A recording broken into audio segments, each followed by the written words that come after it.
Already they're saying he's a dictator. The place is going to hell. But they say he's a dictator. And then they end up getting mugged, and but the stats are very bad. I don't want to call national emergency. If I have to, I will. You have not yet met with Democratic leadership, but there's a funding deadline at the end of September.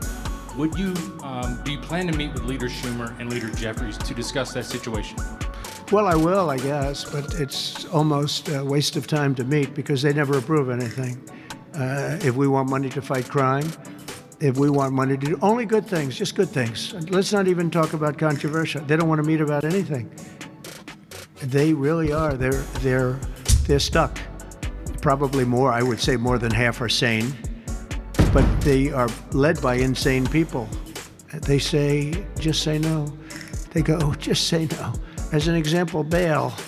We want to make it so that people, if they murder somebody, they're in jail. They don't get out on no bail. They say, we don't want that. We want people to murder somebody and they immediately are released and they go out and murder somebody else. It's a big problem, a tremendous problem.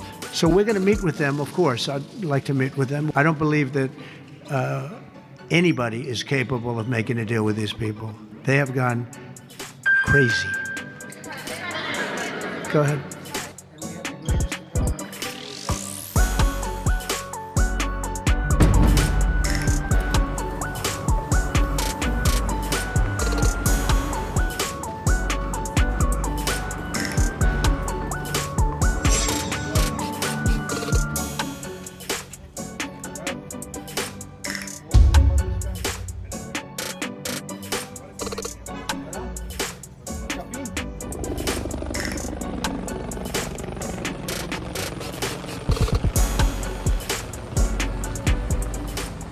If the decision by the White House ultimately does reduce crime in D.C., are you willing to give any credit to the White House for that? Well, you're using the phrase ultimately. Again, we have been driving crime down for the last several years.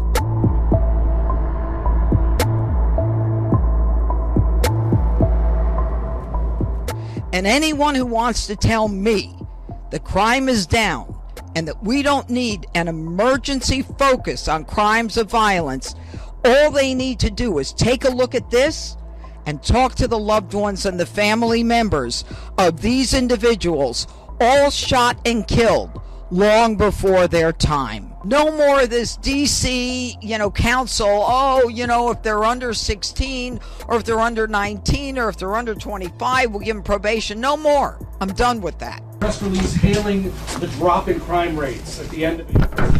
What changed? It's never enough. This changed. It's never enough. You tell the kid who was just beat the hell and back with a severe concussion and a broken nose, crime is down. No, that falls on deaf ears. And my ears are deaf to that. And that's why I fight the fight. Thank you. You're going to see a big change in Washington crime stats very soon. Well, they're not the stats that they gave because they turned out to be a total fraud.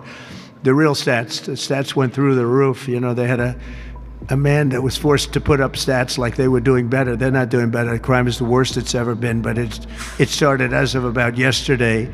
You see a big change, and people are feeling safe already. I've had so many calls, thank you, sir, thank you. They were afraid to walk out. They're not afraid anymore. If one thing happens all year, Pam, you better be good, because they'll say Trump did not fulfill this.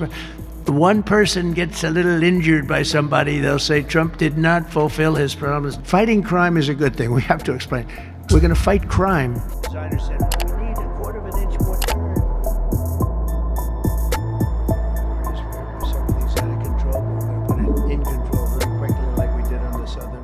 Your federalization of the police has a 30-day limit unless Congress acts to extend it. Are you talking to Congress about extending it, or do you believe 30 days is sufficient? Well, if it's a national emergency, we can do it without Congress, but we expect to be to Congress, before Congress, very quickly. And again, we think the Democrats will not do anything to stop crime, but we think the Republicans will do it almost unanimously. And it's going to pertain initially to D.C. We're going to use it as a very positive example. And we're going to be asking for extensions on that, long-term extensions, because you can't have 30 days. The president's authority is never over. The president's going to do what he has to do to make this country safe again in every city in this nation. The president is able to control our city the same way he may be trying to control other cities in the very near future.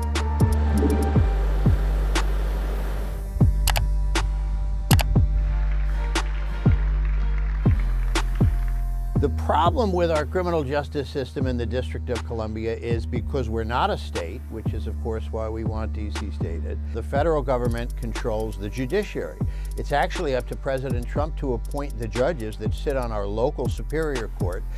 We have a record number of vacancies. He has not made those appointments. Why the district has been held back for so long, it's the only capital city in the Western world where the residents of that capital city have no representation in its Congress. And I think one of the best ways to do that, DC should be the 51st state. Statehood is ridiculous. We want to straighten the place out. Statehood's ridiculous. It's unacceptable. It's the Democrats want it because the Democrats have, you know, about 95% in this little area. Even I didn't get it very much. They want that. They want to pick up 2 senators, and it's not going to happen. It's not going to happen.